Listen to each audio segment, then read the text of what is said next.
Hello my dear students, एक बार फिर से आपका स्वागत है आपके प्यारे से यूट्यूब चैनल साइंस जंक्शन धीरज सर पर। और आज की क्लास में हम लोग पढ़ने वाले हैं किसके पद? तो तुलसीदास जी के पद। आज की क्लास में हम लोग पढ़ेंगे तुलसीदास जी के पद। और तुलसीदास जी जो है वो हिंदी साहित्य के बहुत ही प्रख्यात कवि माने जाते हैं। इन्होंने रामचरितमानस और विनय पत्रिका का जो है वो संपादन किया है और यही इनका जो है वो अमिट पहचान है। और यही दो रचनाएं हैं जिसके द्वारा तुलसीदास जी जो है वो एक हिंदी साहित्य में महत्वपूर्ण कवि के रूप में जाने जाते हैं और इन्हें एक महत्वपूर्ण स्थान दिया जाता है बच्चों। तो आज की क्लास में हम लोग तुलसीदास जी के पद के विषय में अध्ययन करेंगे, लेकिन तुलसीदास जी के पद के अध्ययन को करने से पहले हम लोग एक बार कवि परिचय देखेंगे, जैसा कि हर वीडियो में देखते हैं।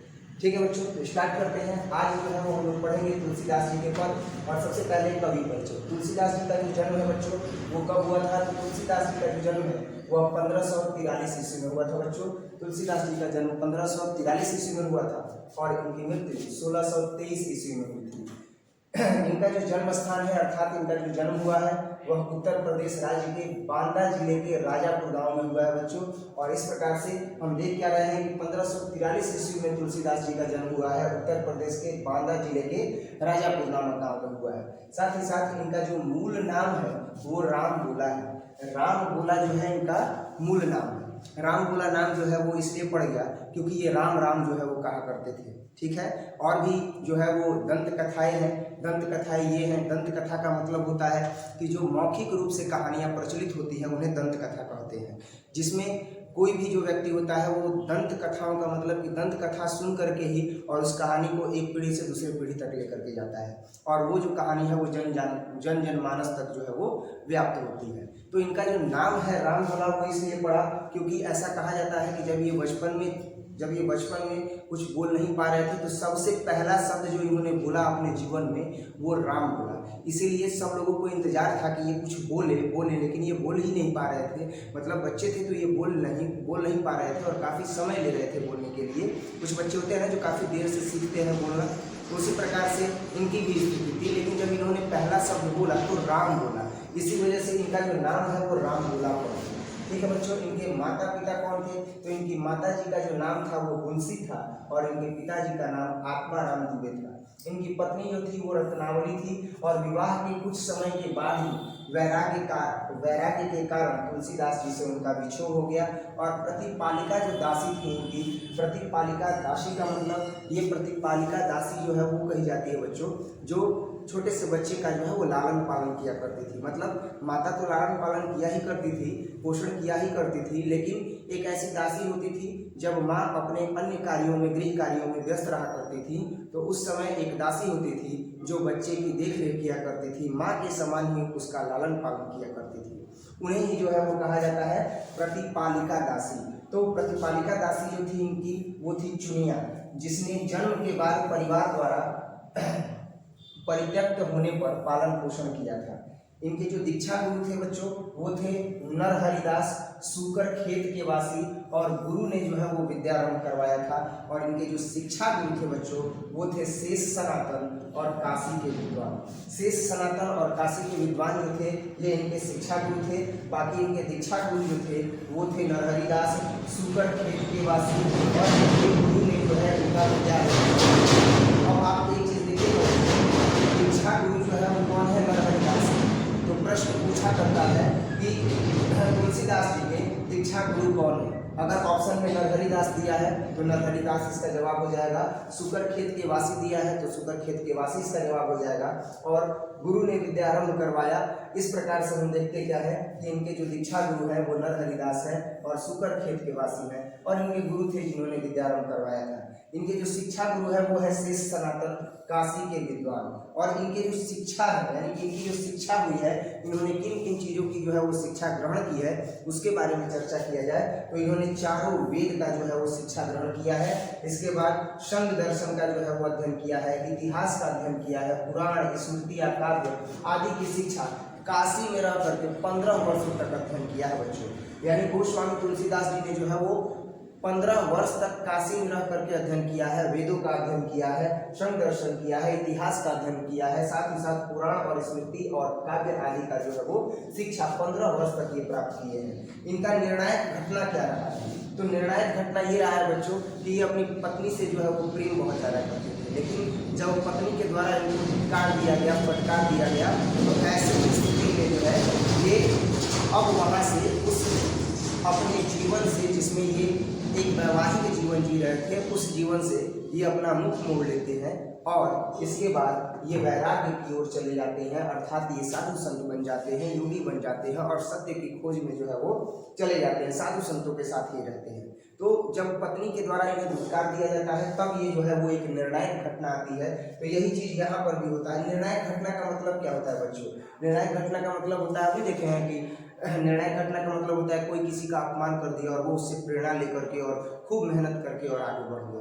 और आजकल तो ऐसी घटनाएं जो है वो होती ही है, यहाँ तक कि मूवी बना है तो ठुकरा के मेरा प्यार इंतकाम देखेगी, लड़का सीधा यूपीएससी क्वालिफाई करके आईएएस बन जाता है ना, ये मूवी आप देखे होंगे। तो इस प्रकार से जो है वो निर्णायक पद होता है, निर्णायक घटनाएं होती हैं जो जीवन में घटित हो जाती हैं, जिसके बाद जो मनुष्य होता है वो आगे की ओर बढ़ता है और अपने जीवन में अपने लक्ष्य को निर्धारित करके उसे प्राप्त करने की कोशिश करता है। ठीक इसी प्रकार से यहाँ पर हम देखते क्या है कि गोस्वामी तुलसीदास जी के जीवन में भी जो है वो निर्णायक घटना घटती है बच्चों।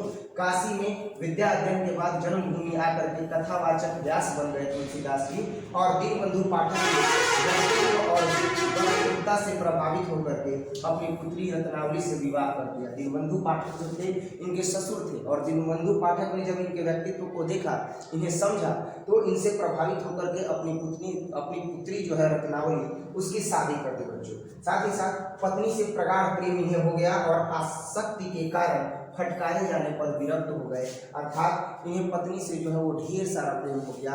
यह पत्नी से बहुत प्रेम करने लगे, लेकिन पत्नी ने इस प्रेम का जो है वो सम्मान नहीं किया, बल्कि पत्नी ने आसक्ति के कारण फटकारे जाने पर ये विरक्त हो गए, अर्थात आसक्ति के कारण आज ही जा करके और पत्नी ने क्या कर दिया, तो एकदम जो है वो फटकार दिया, जिसके कारण ये विरक्त हो गए, अर्थात इनका हृदय जो है वह टूट गया और गृहस्थ जीवन एवं घर का ये परित्याग कर दिए। और अगर इसके आगे हम देखें तो इसके बाद घर का परित्याग करने के बाद जो तुलसीदास जी है वो जा करके और काशी में बस गए, वहीं उनका जो है वो अस्थायी निवास बन गया बच्चों। क्या बन गया? अस्थायी निवास बन गया। यानी जैसे ही पत्नी ने इन्हें फटकारा, पत्नी ने फटकारा, तो इसके बाद जो है ये उस वैवाहिक जीवन से बाहर आ गए और वैवाहिक जीवन से बाहर आकर के जाकर के काशी में बस गए और इस प्रकार से जो है काशी में ये ज़्यादा समय तक रहे, तो इसीलिए जो है काशी इनका स्थायी निवास बन गया। क्योंकि इनका जीवन जो है वो वैवाहिक जीवन भी बीता है और वैवाहिक जीवन में इन्होंने जो है वो अपनी पत्नी से प्रेम भी किया, लेकिन प्रेम में आसक्ति के कारण जो है, अर्थात प्रेम करने के बाद जो है ये जैसे ही प्रेम किए अपनी पत्नी से और अगाध प्रेम किए, तो पत्नी के द्वारा आसक्ति होकर के फटकारे जाने पर ये जो है वो वैराग्य जीवन जीने के लिए चल पड़े और घर का परित्याग कर दिया और अपने गृहस्थ जीवन का भी परित्याग कर दिया। साथ ही साथ ये जा करके काशी में बस गए और इनका स्थायी निवास जो है वो काशी ही हो गया। यहाँ तक कि अपने जीवन में इन्होंने जो भी तीर्थ यात्राएं की, उन तीर्थ यात्राओं को करने के पश्चात जो है ये वापस अपने उस घर नहीं जा करके बल्कि ये काशी में ही रहने लगे और इस प्रकार से जो काशी है बच्चों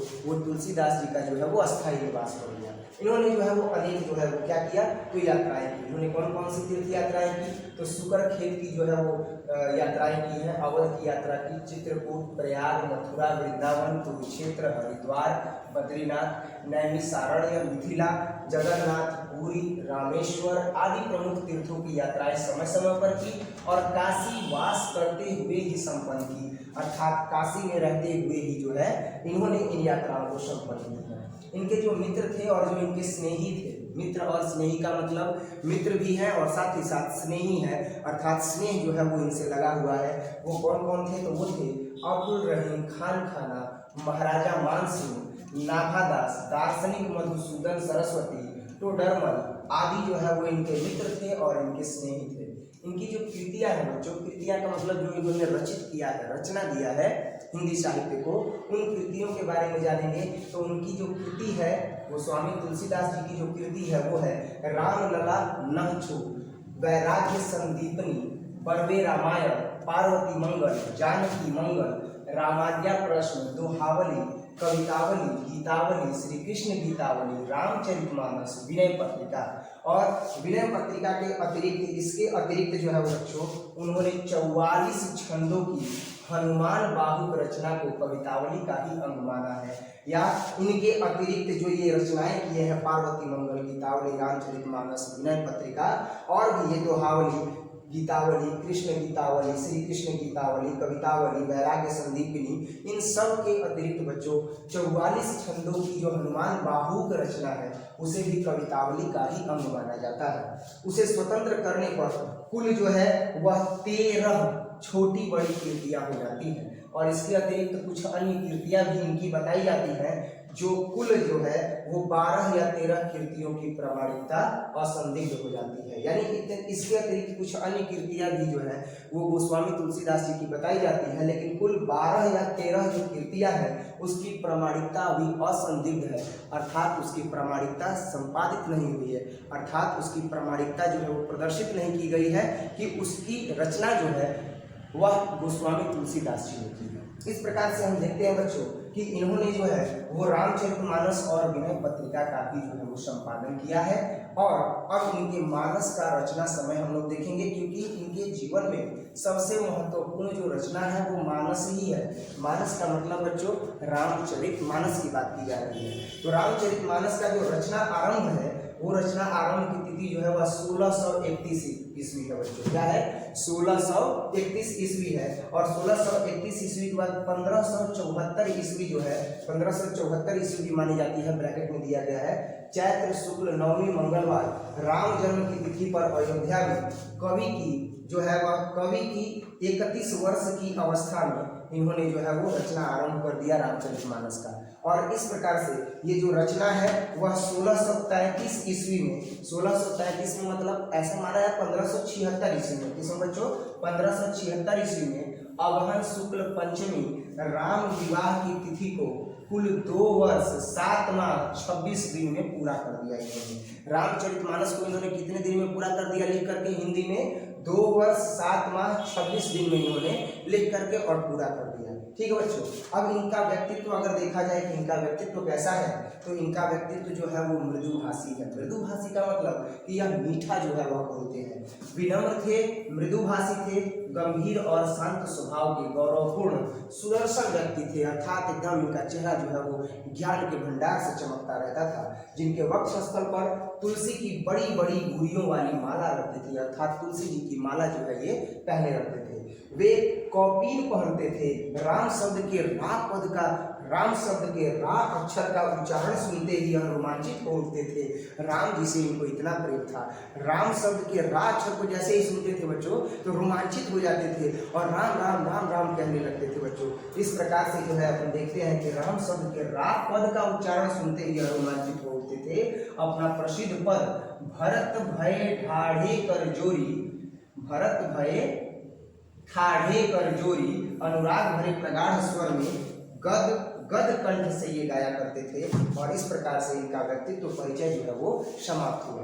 अब हम इनके जीवन में कुछ महत्वपूर्ण पदों के बारे में जानेंगे, जो महत्वपूर्ण घटनाएं इनके जीवन में घटित हुई हैं, और साथ ही साथ कुछ अन्य कवि का जो विचार है गोस्वामी तुलसीदास जी के विषय में हम उनके बारे में भी बात करेंगे। ठीक है बच्चों। तो अब जो है वो हम लोग गोस्वामी तुलसीदास जी के बारे में जानेंगे कि गोस्वामी तुलसीदास जी के उस व्यक्तित्व में जो मुख्य बिंदु थी वो सारे मुख्य बिंदुओं को हम लोगों ने वहाँ पर व्याख्या कर दिया। और अब हम देखेंगे कि गोस्वामी तुलसीदास जी के बारे में और क्या क्या मुख्य चीज़ें हैं और कुछ कवियों के विचार क्या क्या हैं।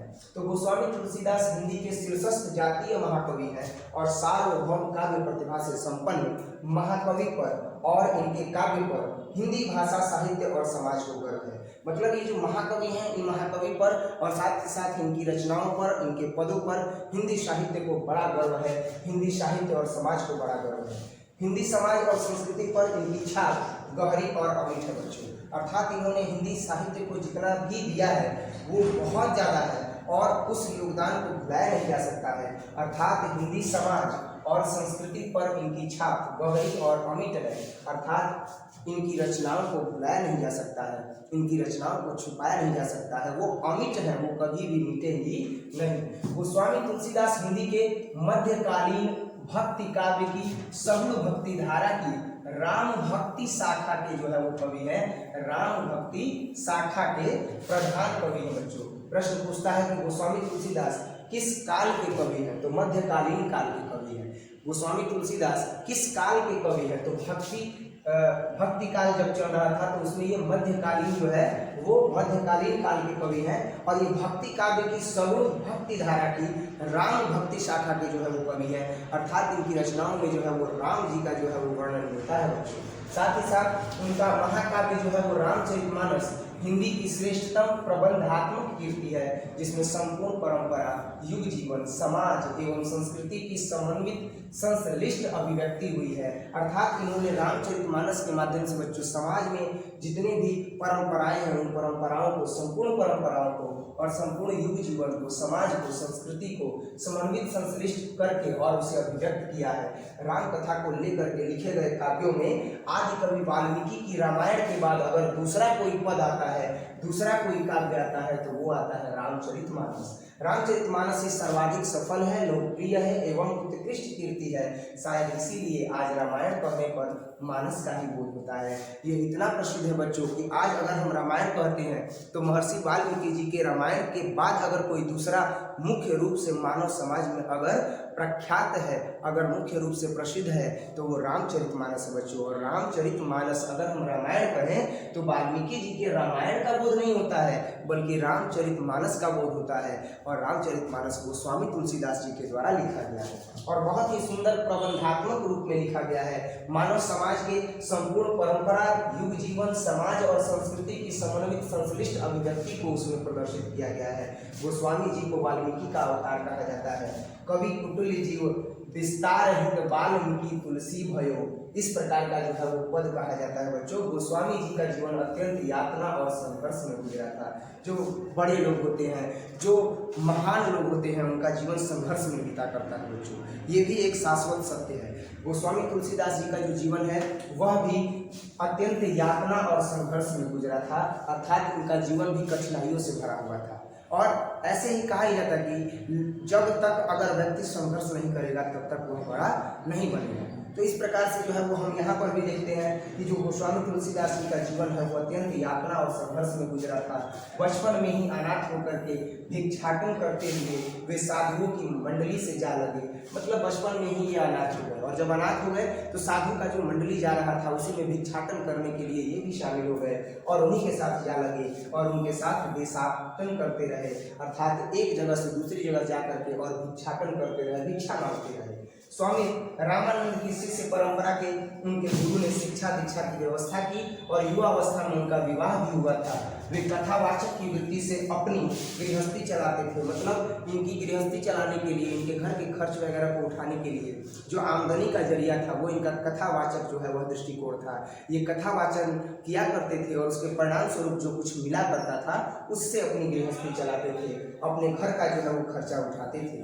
शीघ्र ही गृहस्थ जीवन का परित्याग कर दिया और वे विरक्त साधु जीवन में चले गए। विरक्त साधु जीवन में चले जाने का मतलब अब वापस मुड़ करके कभी भी वो घर नहीं आए बच्चों, वो वहीं रह गए। और जब उन्होंने घर का परित्याग किया, अपने गृहस्थ जीवन का परित्याग किया तो वो काशी चले गए और काशी ही अपना संपूर्ण जीवन बिता दिए। इस जीवन में व्यापक परिभ्रमण करते हुए उन्होंने लोक जीवन से स्वप्रंकिति और तादात्म्य स्थापित किया। उनके काव्यों में लोक जीवन के व्यापक बहुविध अतरंग ज्ञान और अनुभव की अभिव्यक्ति हुई है। स्पष्ट है इसके पीछे उनका व्यापक पर्यवेक्षण, अनुभव और अध्ययन था। उन्होंने जो भी रचनाएं की है बच्चों, उन रचनाओं में जो है वो लोक जीवन के संप्रकृति और तादात्म्य को उन्होंने स्थापित किया, अर्थात लोक जीवन में रह करके और गृहस्थ जीवन बिता करके इन्हें जो भी अनुभव प्राप्त हुआ उन सभी अनुभवों को उन्होंने अपने रचनाओं में जो है वो स्थान दिया। और इसके पीछे कारण था कि उनका व्यापक पर्यवेक्षण, अनुभव जो था और अध्ययन जो था वो लोक जीवन से ही था। गोस्वामी जी की संवेदना गहन और अपरिमित थी। अर्थात जो गोस्वामी तुलसीदास जी थे उनकी जो संवेदना थी, संवेदना का मतलब जो भाव था वो गहन था और अपरिमित था, अंतर्दृष्टि सूक्ष्म और व्यापक थी, विवेक प्रखर और क्रांतिकारी भी जो है वो इनकी सोच थी, इनकी संवेदना थी। कवि में इतिहास संस्कृति का व्यापक परिप्रेक्ष्य बोध और लोक प्रज्ञा थी। अर्थात कवि जो है वो क्या करते हैं कि केवल और केवल जो है केवल एक अध्ययन नहीं करते हैं, बल्कि इतिहास एवं संस्कृति के बारे में उन्हें इतना जानकारी है, इतना व्यापक स्तर पर जानकारी है कि परिप्रेक्ष्य बोध और लोक प्रज्ञा जो है वो उनके अंदर समाहित थी। इस युगांतरकारी बौद्धिक नैतिक रचनाओं द्वारा कवि ने ऐसा आदर्श उपस्थित कर दिया जो अतुलनीय है, जिसकी तुलना ही नहीं की जा सकती है। इस ज्ञान की बदौलत उन्होंने एक ऐसा परिप्रेक्ष्य प्रदर्शित किया, उन्होंने एक ऐसी रचनाओं को प्रदर्शित किया कि जिसकी तुलना ही नहीं की जा सकती है, वो अतुलनीय है। गोस्वामी जी ने अपने युग की प्रमुख साहित्यिक भाषाओं अवधी एवं ब्रज दोनों को अपनाया, यानी गोस्वामी तुलसीदास जी ने केवल एक भाषा का जो है वह केवल उपयोग नहीं किया, बल्कि ब्रज भाषा का भी उपयोग किया और साथ ही साथ अवधी भाषा का भी उपयोग किया। पूछा जाता है कि गोस्वामी तुलसीदास जी ने किन किन भाषाओं का उपयोग अपनी रचनाओं में किया है, तो अवधी एवं ब्रज दोनों को इन्होंने अपनाया था अपनी रचनाओं में। जो सामान्यतः प्रबंध रचना के लिए अवधी और गीत काव्य के लिए ब्रज भाषा का जो है वो उपयोग करते थे। अगर प्रबंध रचना करना हो तो उसके लिए जो है वो अवधी भाषा का उपयोग करते थे, और जबकि अगर गीत काव्य का रचना करना हो जिसे गाया जा सकता है उसमें ब्रज भाषा का उपयोग करते थे। किंतु इन्होंने इन काव्य भाषाओं में अन्य बोलियों के शब्दों, मुहावरों और अन्य भाषा तत्वों के सम्मिश्रण से एक ऐसी व्यापक साहित्य भाषा विकसित की जिसमें संप्रेषण और संवाद की अधिक क्षमता थी और जो आगे की भाषा के लिए आधार बन सकी। चूंकि देशाटन करते हुए अलग अलग जगह जाते थे, वहाँ की भाषाओं को सीखा करते थे, तो इन्होंने जो है वो अपनी रचनाओं में इन सभी भाषाओं को जो है वो स्थान दिया। अलग अलग भाषाओं को, अलग अलग बोलियों को, शब्दों को, मुहावरों को और अन्य भाषा तत्वों के सम्मिश्रण से एक ऐसी व्यापक साहित्य भाषा इन्होंने विकसित कर दी जिसमें संप्रेषण और संवाद की अधिक क्षमता थी, अर्थात बातों को समझने लायक बना दिया। अधिक से अधिक लोग जो दूर दूर के थे, जहाँ जहाँ इन्होंने देशाटन किया था, वहाँ वहाँ के लोग जो है इनकी रचनाओं को समझने लगे और ये जो है इनको लाभ मिला जो इन्होंने देशाटन किया उसका, और आगे की भाषा के लिए इन्होंने आधार जो है वो बना दिया। काव्य शैलियों में भी उन्होंने व्यापक सूझबूझ, उदारता, मनस्विता और लोकवाद का परिचय दिया। प्रबंध और गीत शैलियों को अपनाते हुए उन्होंने अपने युग की दो महान कृतियां रामचरितमानस और विनय पत्रिका की रचना कर दी। अर्थात इन्होंने जो है वो प्रबंध और गीत शैलियों को अपनाते हुए, प्रबंधात्मक रूप में अपने रचना को आगे बढ़ाते हुए, और गीत शैलियों मतलब जो गाई जाने वाली कविताएं हैं, जो गाए जाने वाले पद हैं, उन पदों को लिखते हुए इन्होंने रामचरितमानस और विनय पत्रिका जैसे महान कृति की रचना कर दी। और परंपरा से आते हुए दोहा, सोरठा, चौपाई, कविता आदि छंदों को रचना का आधार बनाते हुए उन्होंने अपने समय में प्रचलित प्रायः सभी शास्त्रीय और लोक छंदों तथा शैलियों को अपनाया। लोक संस्कृति के चित्रण के प्रति विशेष रुझान के कारण इन्होंने सोहर, नहछु, विवाह आदि सभी तरह के रीति रिवाजों को, आचार व्यवहारों का उन्होंने चित्रण किया तथा उन अवसरों पर गाए जाने वाले गीत शैलियों को काव्य में समाहित किया। अब आप खुद सोचिए बच्चों कि जो गोस्वामी तुलसीदास जी हैं उन्होंने क्या क्या जो है वो गाए जाने वाले पदों को लिखा, तो सोहर भी लिखा है, नहछु भी लिखा है, विवाह गीत भी लिखा है और अन्य रीति रिवाजों पर गाए जाने वाले गीतों को भी लिखा है। अब जैसे जो है वो सोहर होता है, सोहर क्या होता है कि जुग जुग जियस ललना भवनवा के भाग जागल हो, ललना लाल हुई है कुलवा के दीपक भवनवा में सोहर हो। कितना सुंदर है। तो इस तरह का जो है वो रचना जो अभी ये मैंने गाया, इससे भी सुंदर सुंदर रचना जो है ये गोस्वामी तुलसीदास जी का नहीं है, लेकिन इन्होंने सोहर भी जो है वो क्या किया है, रचित किया है।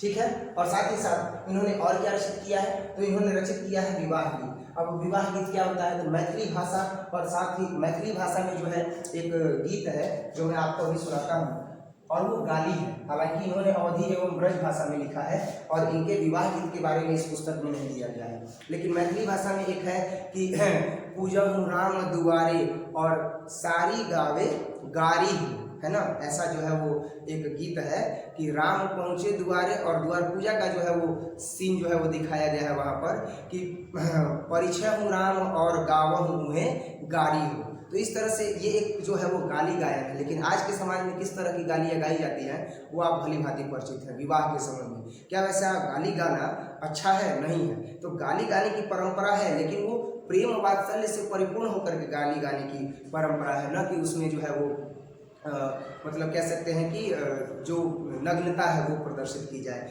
या हम ये कह सकते हैं कि जो अश्लीलता है वो प्रदर्शित की जाए। आज की महिलाएं बहुत ही गंदी गंदी जो है वो गालियाँ गाती हैं विवाह के समय में, और वैसे शुभ अवसर पर वैसा गाली नहीं गाना चाहिए, बल्कि एक प्रेम वात्सल्य में जो है वो भर करके और गाली जो है वो देनी चाहिए। जैसे कि राम जी को जो है वो उनके जो ससुराल वाले हैं, महिलाएं हैं ससुराल वालों की, वो गाली देती हैं। राम जी पहुँचे हुए हैं तो वहाँ पर जो है उनके लिए गाली गाई जाती है। कहते हैं कि राम हूँ पहुँचे दुआरे और पूजहूँ पैछहूँ राम हूँ और गावहूँ भर भर पेट गारी हो। तो अब देखो तो ये कितना जो है वो सुंदर लग रहा है कि हम राम को परिश भी रहे हैं, पूज भी रहे हैं, और गावहूँ भर भर पेट गारी हो। तो वो गाली कौन सा है ये पता है? नहीं, बस इच्छा है, प्रेम वात्सल्य में डूबे हुए, गावहूँ भर भर पेट गारी हो। पर आज का क्या है वो आपको पता है, किस तरह का जो है वो माहौल है। ठीक है, विवाह शादी में सब लोग जो है वो अश्लील गीत गाते हैं। इन अभिव्यक्ति पद्धतियों द्वारा उन्होंने राम और उनकी कथा के प्रति अनुराग और भक्ति की लोक पावन गंगा बहा दी, और एक भक्ति कवि और संत होते हुए भी उन्होंने एक महान लोकनायक की प्रतिष्ठा प्राप्त की।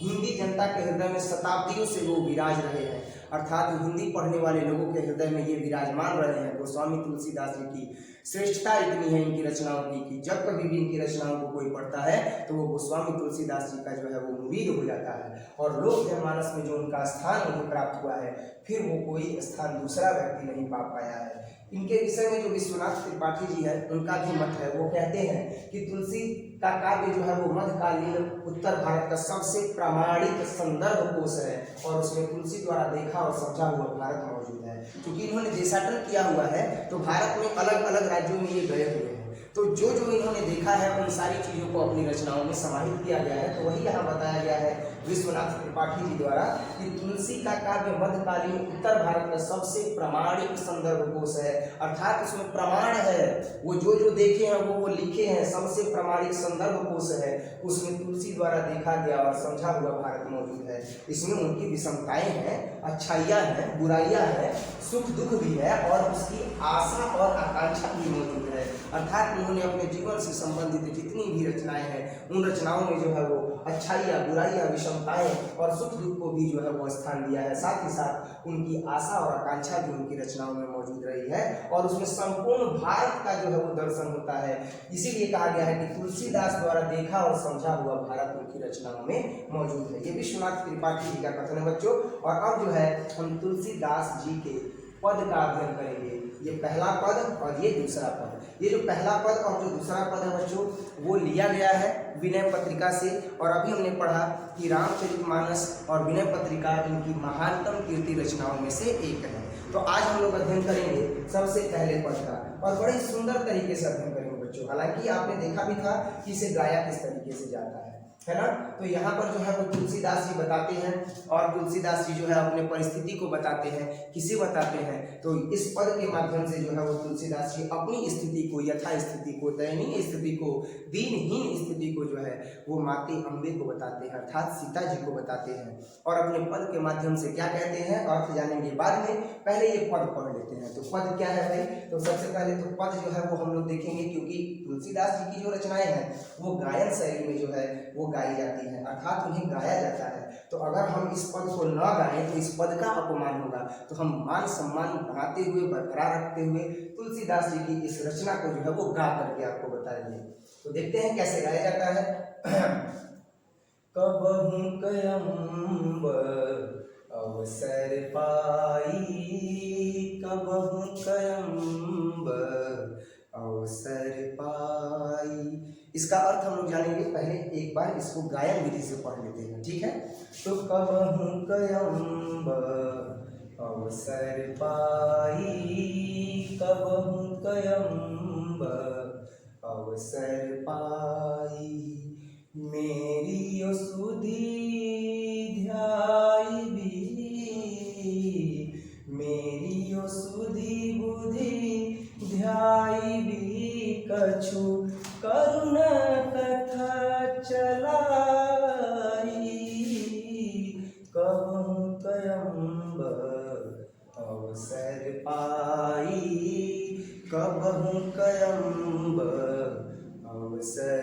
ध्याई मेरी ओ सुधी ध्याईबी मेरी ओ सुधी बुद्धि ध्याईबी कछु करुण कथा चलाई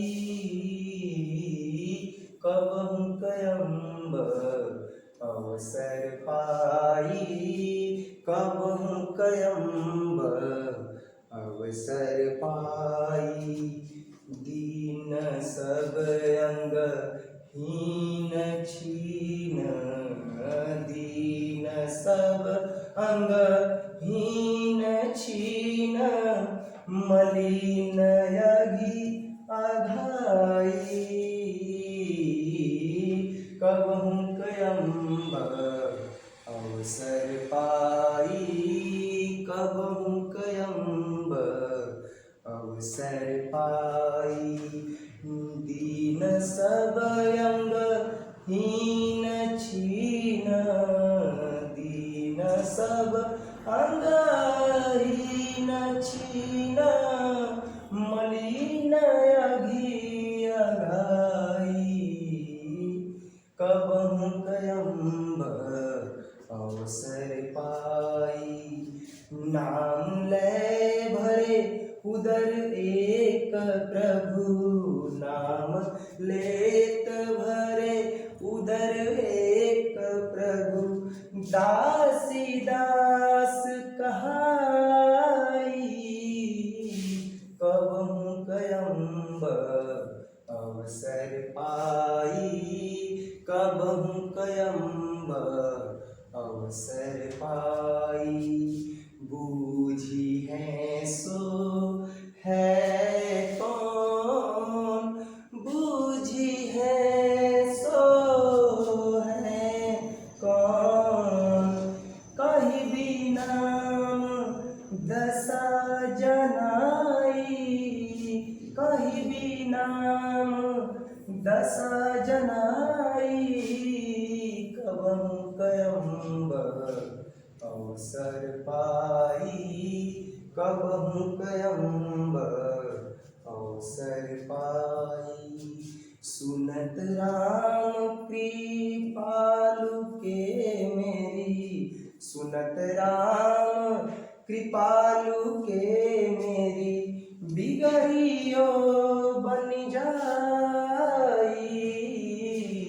कबहु कयम्ब अवसर पाई कबहु कयम्ब अवसर पाई जानकी जगह जननी जनकी जानकी जगह जननी जनकी किए बचन सहाई किए बचन सहाई कबहु कयम्ब अवसर पाई कबहु कयम्ब अवसर पाई तरे तुलसी दास भव तरे तुलसी दास भव तव नाथ गुण गन गाई कबहु कयम्ब अवसर पाई कबहु कयम्ब अवसर पाई। तो इस तरीके से जो है वो तुलसीदास जी प्रथम पद में अपने दीनहीन दशा के बारे में बताते हैं। इसका अर्थ भी हम लोग जानेंगे। इसका अर्थ है कि कबहु कयम्ब अवसर पाई, यानी हे माते सीता, कभी तो आपको अवसर मिल रहा होगा, कभी जब आपको अवसर मिले, आप प्रभु राम की सेवा में लगी हुई हैं, चारों पहर आप राम की सेवा में लगी हुई हैं, श्री राम की सेवा में लगी हुई हैं। जैसे ही आपको अवसर मिलता है तो आप मेरे बारे में कहिए, मेरी यो सुधि ध्याई भी कछु करुण कथा चलाई, मेरी भी सुध का ध्यान रखिए, मेरे बारे में भी कुछ करुण कथा जो है वह प्रभु श्री राम को बताइए। तो कहते हैं कि मेरी यो सुधि ध्याई भी कछु करुण कथा चलाई, कबहु कयम्ब अवसर पाई।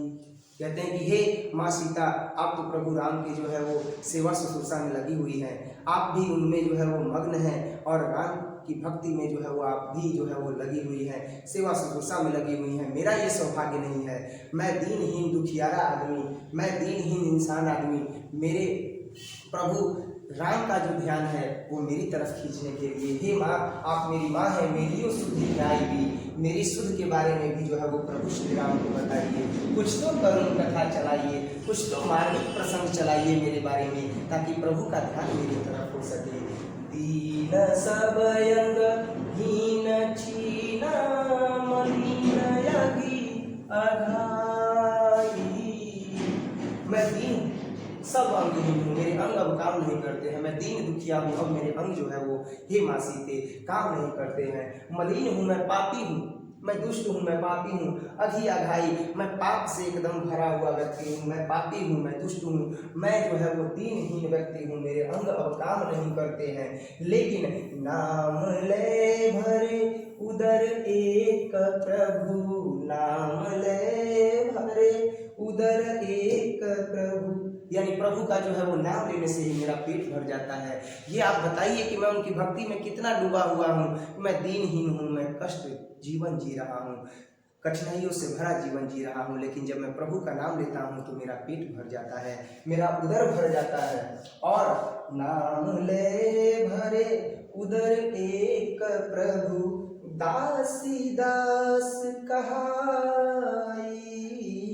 उन्हें बताइए कि मैं उनकी दासी का दास हूँ। दासी का दास मतलब जो मेरी माँ है, जो उनकी सेवा शुश्रूषा में लगी रहती है, अर्थात माता जगदम्बे, आप माँ सीता, और मैं आपका जो है वो पुत्र हूँ। और मैं जब आपका पुत्र हूँ तो, और साथ ही साथ जो मेरी मैया है, जो मेरी माँ है, वो भी उनकी जो है वो दासी है, वो भी उनकी जो है वो भक्त है, और मैं उनसे जन्मा, मैं भी प्रभु का भक्त हूँ। तो आप मुझे बताइए कि प्रभु दासी दास कहाई, अर्थात कि मैं भी जो हूँ, उन्हें परिचय दीजिए कि मैं उनकी दासी का ही जो है वो दास हूँ, अर्थात मैं भी जो है वो प्रेम भक्ति में डूबा हुआ हूँ, मैं भी जो है वह श्री राम भक्ति में डूबा हुआ हूँ, राम भक्ति के प्रेम में डूबा हुआ हूँ। आप मेरी दीनहीन दशा के बारे में प्रभु श्री राम से बताइए। बूझी है सो है कौन, कई भी नाम दशा जनाई, कबहु कयम्ब अवसर पाई। कहते हैं कि अगर वो बूझ भी जाए और पूछें कि सो है कौन, कौन है जो मेरी इतनी भक्ति कर रहा है, तो कहीं भी नाम दशा जनाई, आप मेरा नाम जो है वो कह दीजिएगा प्रभु से, और मेरी दशा, दीनहीन दशा के बारे में प्रभु श्री राम से बताइएगा। सुनत राम कृपालु के मेरी बिगड़ियो बन जाई, जानकी जगत जननी जनकी किए वचन सहाई, कबहु कयम्ब अवसर पाई, कबहु कयम्ब अवसर पाई। यानी ये कहते हैं कि राम कृपाल जैसे ही, श्री राम प्रभु जैसे ही मेरे कष्टों के बारे में सुनेंगे तो मेरी बिगड़ी वो बनी जाएगी, मेरी जितनी भी बिगड़ी है सब बन जाएगी, मेरे जीवन के मार्ग में आने वाली जितनी भी कठिनाइयां हैं सब समाप्त हो जाएंगी। जैसे ही राम प्रभु मेरे बारे में सुन लेंगे और मेरी ओर उनका नजर होगा तो सारी समस्याएं जीवन से समाप्त हो जाएंगी।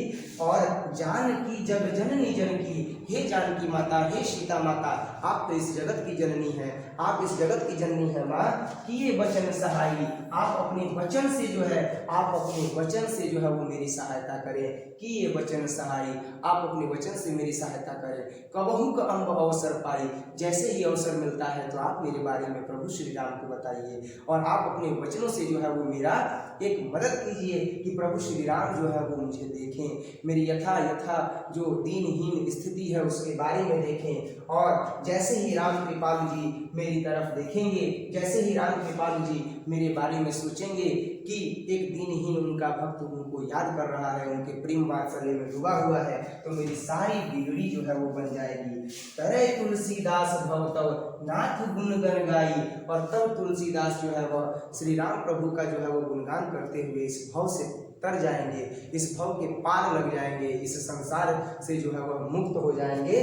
तरे तुलसीदास भव तब जाकर के जैसे ही प्रभु श्री राम का जो है वो एक बार दर्शन मिलेगा, एक बार जो प्रभु श्री राम का जो है वो एक बार मेरी तरफ नजर फिरेगा, तब तुलसीदास जो है इस भव से पार हो जाएंगे और नाथ गुणगन गाई, और वो नाथ के जो है वह गुण गाते हुए इस भव से पार लग जाएंगे। जीवन की समस्याओं का अब उनके जीवन में कोई भी मोल नहीं रह जाएगा और वो इस जीवन से तर जाएंगे। इस प्रकार से प्रथम पद का जो है वो हम लोगों ने गायन पद्धति में पूरा पद भी पढ़ा और साथ ही साथ उसका अर्थ भी जाना।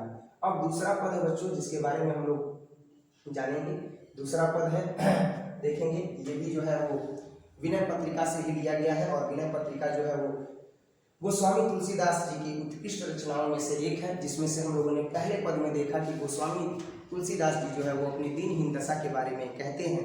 मात अम्बे जगदम्बे को, मात अम्बे सीता मैया को कहते हैं कि आप तो जगत जननी है, मेरी यथा दृष्टि अर्थात आप जो देख रही हैं अपनी यथा दृष्टि से मेरे स्थिति के बारे में, उसके बारे में प्रभु श्री राम से बताइए।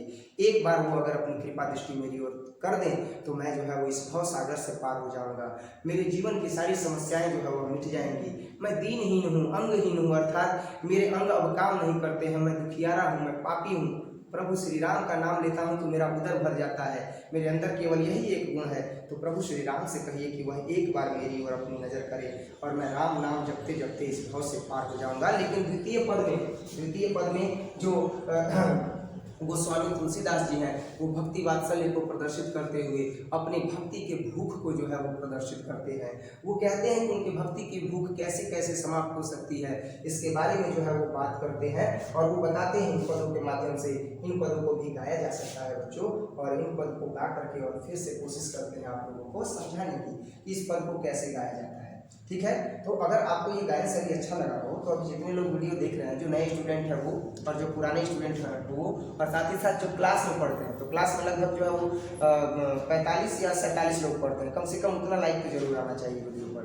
ठीक है बच्चों, तो आप जितने भी लोग देख रहे हैं और गायन शैली अगर आपको अच्छा लग रहा है तो आप वीडियो को लाइक जरूर कीजिएगा और अपने दोस्तों के साथ शेयर जरूर कीजिएगा, और साथ ही साथ जो नए विद्यार्थी हैं वो इस यूट्यूब चैनल को सब्सक्राइब जरूर कीजिएगा और बेल आइकन को दबाना मत भूलिएगा, क्योंकि जितने भी नए नए वीडियोस आते रहेंगे, जो एग्जाम के समय तक हर रोज आपको वीडियो अवेलेबल करवाते रहेंगे हम अपने माध्यम से, तो उसके नोटिफिकेशन आप तक जो है वो जाते रहें। तो जितने भी नए स्टूडेंट्स हैं वो खुद भी चैनल सब्सक्राइब कर लें और अपने दोस्तों से भी करवा लें, और साथ ही साथ जो पढ़ने वाले स्टूडेंट्स हैं उनको भी जो है ये चैनल का लिंक जो है, ये जो वीडियो है इसका लिंक जो है वो शेयर करें। ठीक है, नेक्स्ट जो है वो हम लोग देखेंगे द्वितीय पद को कि किस प्रकार से गाया जाता है। द्वार हो रही को आजू, द्वार हो रही को आजू, रटत रिहा आरी औरन, रटत रिहा आरी औरन, कौरहिते काजू, द्वार हो भोर ही को आजू, द्वार ही हो भोर को आजू, रटत रिहा आरी औरन, रटत रिहा आरी औरन, कौरही ते काजू, द्वार हो रही को आजू, कली कराल दुकाल दारुन, कली कराल दुकाल दारुन, सब कुम्भाति कुसाजू, द्वार हो रही को आजू, नीच जन मन ऊंच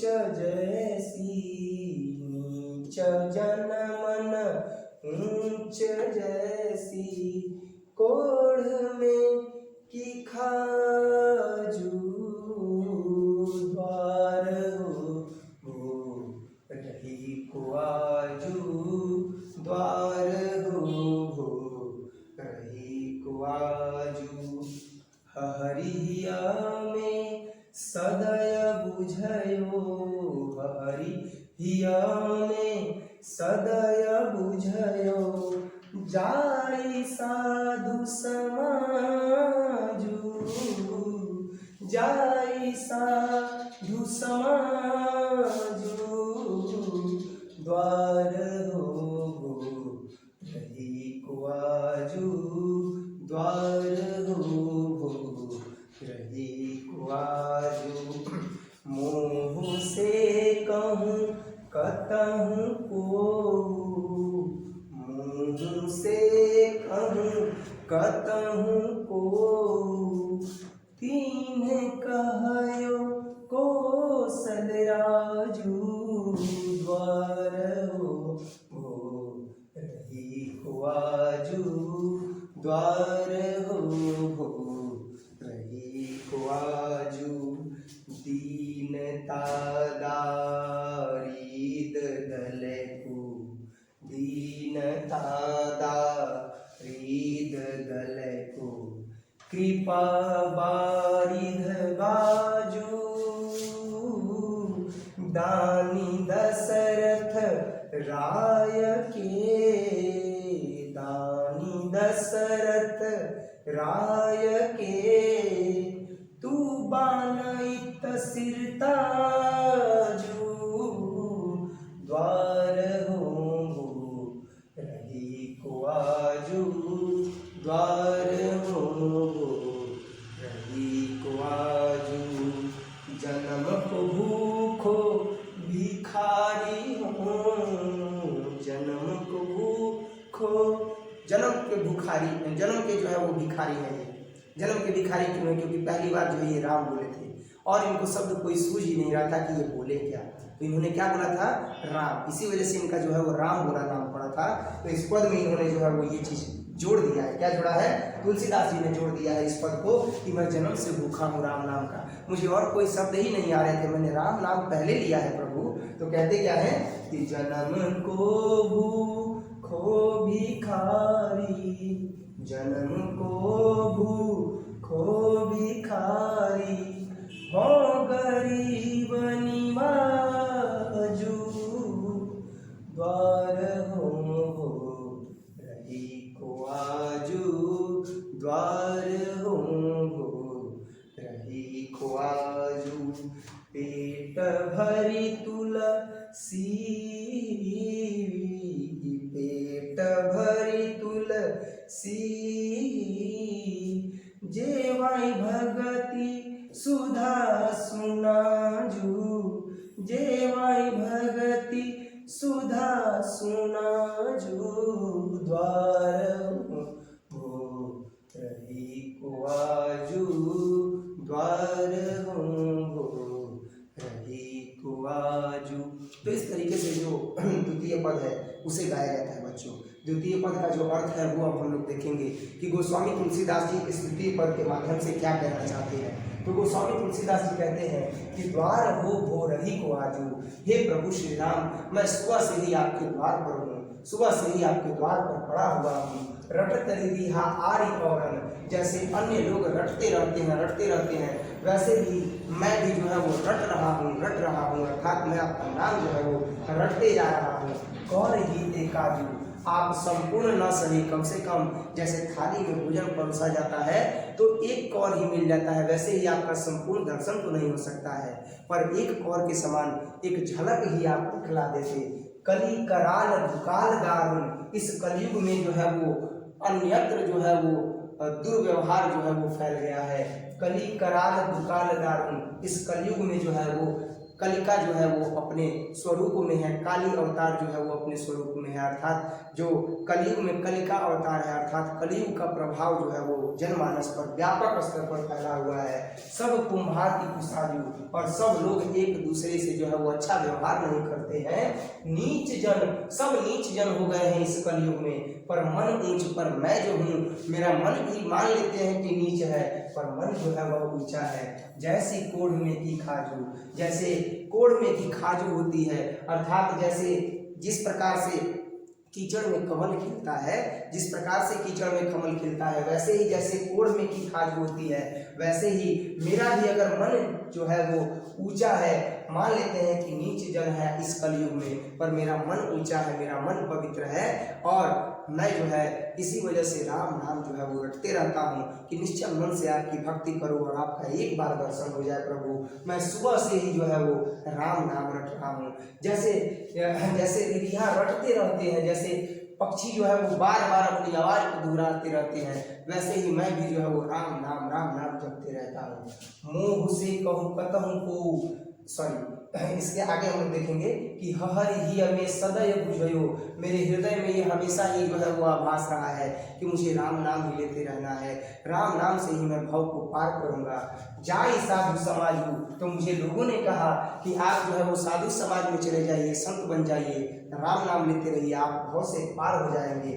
मोह से कहूँ कतहु को, मुझसे कहीं किसी ने कहा है तीन कहो कौशल राजू, कि आप साधु समाज में आकर के और तीन कहो कौशल राजू, आप कौशल राजू के बारे में जो है वो आप परम पिता परमेश्वर श्री राम के बारे में जो है वो क्या करते रहें, उस भगवान के बारे में जो है वो जाप करते रहे, राम नाम रटते रहें, आप बहुत से पार हो जाइएगा। दीनता दारिद दलय को कृपा बारिद बाजू, मैं दीनहीन प्रभु, मैं दरिद्र प्रभु, मेरी स्थिति जो है वो दयनीय है, मैं जो है वो जीवन के अनेक कठिनाइयों से भिड़ रहा हूँ, लड़ रहा हूँ, अनेक संघर्षों को करते हुए आगे बढ़ रहा हूँ। दीनता दारिद दलय को, मेरी जो दीनता है, मेरी जो हीनता है, उसे आप कृपा बारिद बाजू अपने भुजाओं से दूर करेंगे, अर्थात हे प्रभु आप एक बार दर्शन देंगे तो सारी समस्याएं जो है वह दूर हो जाएंगी। दानी दशरथ राय के, आप तो प्रभु दशरथ राय जी के अर्थात दशरथ महाराज के जो है वो दानी पुत्र है। दानी दशरथ राय के तू बानैत सिरताजू, अर्थात आप मुझे भी दान दे करके मेरी ओर कृपा दृष्टि एक बार करके आप जो है उस दान वीर का जो सरताज है वह फिर से पहनिए। हे प्रभु, हे दशरथ के जो राजकुमार, हे बड़े राजकुमार, आप तो दान वीर जाने जाते हैं, आप एक बार दया दृष्टि दान स्वरूप ही मेरी तरफ कर दीजिए, एक बार मुझे अपना जो है वो दर्शन दे दीजिए, ताकि मैं जो है वो फिर से जो है वो अपनी समस्याओं से एकदम भिड़ते हुए जो है वो आगे बढ़ूं, और साथ ही साथ वो समस्याएं अब मेरे लिए कुछ भी न रह जाए। एक बार आपकी कृपा दृष्टि हो जाएगी तो वो सारी समस्याएं ही दूर हो जाएंगी। जन्म को भूखो भिखारी, आखिर ये किस प्रकार के प्रेम की बात करते हैं, प्रेम भक्ति की बात करते हैं, तो जन्म को भूखो भिखारी, मैं जन्म का भिखारी हूँ प्रभु, मुझे जन्म से भूख है प्रेम भक्ति की, मुझे जन्म से भूख है राम के प्रेम भक्ति की। जन्म को भूखो भिखारी हो गरीब निवाजू, हे प्रभु श्री राम आप इस गरीब के जो है वो तारणहार बनिए। एक बार जो कृपा दृष्टि है वो इस तुलसीदास जी की तरफ कर दीजिए। पेट भरी तुलसी देवाई, और पेट तुलसीदास का तभी भरेगा प्रभु, हे प्रभु हे श्री राम, तुलसीदास का पेट जो है वो तभी भरेगा जब आप उनकी तरफ देखिएगा। भगति सुधा सुनाजू, जब आप उन्हें प्रेम भक्ति का आशीर्वाद दीजिएगा, कृपा दृष्टि दिखाइए, एक बार जो है उनकी तरफ देखिए, और साथ ही साथ उन्हें भगति सुधा सुनाजू अर्थात भक्ति के आशीर्वाद से भर दीजिए कि मैं जीवन भर जो है वह केवल और केवल राम भक्ति की व्याख्या करता रहूं, तब जाकर के जो है मेरा सुबह से आपके द्वार पर बैठना, राम नाम रटना, और साथ ही साथ मेरा पेट जो है वो भर जाएगा, अर्थात मेरा द्वार पर बैठना और राम नाम जपना जो है वो सफल हो जाएगा। प्रभु एक बार कृपा दृष्टि बनाइए, एक बार हे दशरथ के राजकुमार आप तो दानवीर हैं, दया दृष्टि दिखाइए और मेरी तरफ देखिए। इस तरह के संपूर्ण भाव को जो है इस पद में जो है वो तुलसीदास जी ने दिखाया है। वे कहते हैं कि मैं तो दीनहीन हूँ, मैं दीनहीन हूँ, और मैं जो हूँ नीच आदमी हूँ, मैं बहुत नीच आदमी हूँ, लेकिन मन मेरा ऊंचा है। जैसी कोढ़ में की काजू होती है, जैसे कोढ़ में की काजू मतलब जैसे कीचड़ में कमल खिलता है, जैसे कोढ़ में की काजू अर्थात जैसे जो है वो बुराइयों में कुछ अच्छाइयाँ भी होती हैं। मुँह से कहूँ कतहु कोई को, मुझे किसी ने कहा है कि तीन कहो कौशल राजू, आप साधु समाज में जा करके और कौशल राजू का जो है वो क्या कीजिए, भजन कीजिए, राम नाम रटते रहिए, आप बहुत से पार लग जाइएगा। मुझे तो भूख है प्रभु कि केवल श्री राम नाम का अमृतपान मैं करता रहूं, और एक बार आप कृपा दृष्टि दिखाइए, दानवीर बनिए, दया दृष्टि दिखाइए, मेरी तरफ नजर फेरिए प्रभु, ताकि मैं जो हूँ भक्ति करते हुए और इस भव को पार कर जाऊं। मेरी भूख ही यही है, मैं जन्म का भूखा हूँ, मैं राम भक्ति का जन्म का भूखा हूँ। और इस तरीके से हम लोगों ने आज इस वीडियो में ये पूरा जो है वो तुलसीदास जी के पद का अध्ययन किया, तुलसीदास जी के कवि परिचय के बारे में जाना, तुलसीदास जी के जीवन में घटित मुख्य घटनाओं के बारे में जाना, उनके बारे में अन्य लोगों की क्या क्या राय है उसके बारे में जाना, और साथ ही साथ दोनों पदों का विस्तृत अध्ययन कर लिया। इसके अगले वीडियो में बच्चों हम लोग देखेंगे किसके विषय में, तो हम लोग देखेंगे तुलसीदास जी पद के जो पद हैं उन समस्त प्रश्न उत्तर के बारे में देखेंगे। उम्मीद करता हूँ आपको ये वीडियो अच्छा लगा होगा। अगर वीडियो अच्छा लगा होगा तो वीडियो को लाइक जरूर कीजिएगा, कमेंट जरूर कीजिएगा आपको वीडियो कैसा लगा, शेयर कीजिएगा अपने फ्रेंड्स के साथ। और जो विद्यार्थी नए हैं, जो स्टूडेंट्स नए हैं, 12th क्लास तक तैयारी भरपूर करना चाहते हैं, एकदम युद्ध स्तर पर तैयारी करना चाहते हैं, हुंकार भर के तैयारी करना चाहते हैं, वो इस वीडियो को जो है वो लाइक जरूर कीजिएगा और साथ ही साथ चैनल को सब्सक्राइब करके बेल आइकन को जरूर दबाइएगा। और बेल आइकन को दबाने के बाद आप अपने मित्रों के साथ भी इसे शेयर करते रहिएगा और साथ ही साथ जो आपके सहपाठी हैं उनके साथ भी शेयर करते रहिएगा। मिलते हैं अगले वीडियो में, तब तक के लिए।